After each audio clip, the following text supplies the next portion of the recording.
Medical Technology Laws and Ethics, Part 5 High Yield Recalls by Happy RMT. Number 1. Testing blood units for transfusion-transmitted infections is done by A. Blood Center, B. Primary Laboratory, C. Health Center, D. Tertiary Laboratory.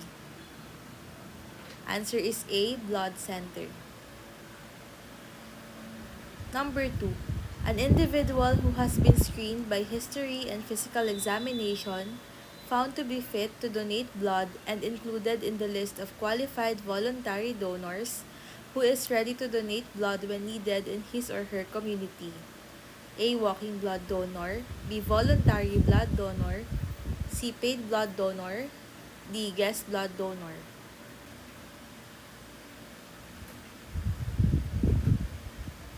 Answer is A. Walking blood donor. Number 3. An individual who donates blood on one's own volition or initiative and not induced, directly or indirectly, in any manner whatsoever, by any monetary compensation. A. Walking blood donor, B. Voluntary blood donor, C. Paid blood donor, D. Guest blood donor. Answer is B. Voluntary blood donor. Number 4. Which of the following is not included in the Newborn Screening Act of 2004 or RA 9288? A. G6PD deficiency, B. Phenylketonuria, C. Galactosemia, D. Galactosuria. Answer is D. Galactosuria.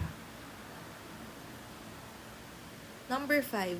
Which of the following group disorder is not included in the expanded newborn screening panel of 2019? A. Endocrine disorder, B. Amino acid disorder, C. Fatty acid disorder, or D. Inorganic acid disorder. Answer is D. Inorganic acid disorder. Number 6. Medical Laboratory Technician Board Rating Qualification.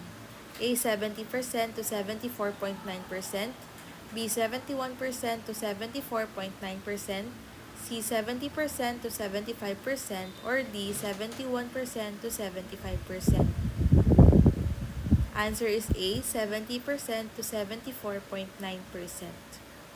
Number 7. Color of waste container for infectious wastes. A. Red, B. Yellow, C. Green, D. Orange. Answer is B. Yellow. Number 8.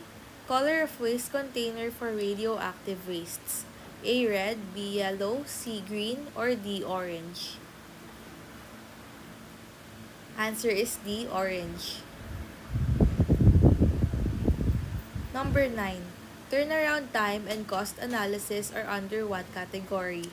A. Pre-analytic variables, B. Analytic variables, C. Post-analytic variables, or D. All of the above. Answer is C. Post-analytic variables. Number 10. External and internal quality control are under what category? A. Pre-analytic variables, B. Analytic variables, C. Post-analytic variables, or D. All of the above. Answer is B. Analytic variables. Good job for finishing. See you on the next review. And please don't forget to like and subscribe. Thank you!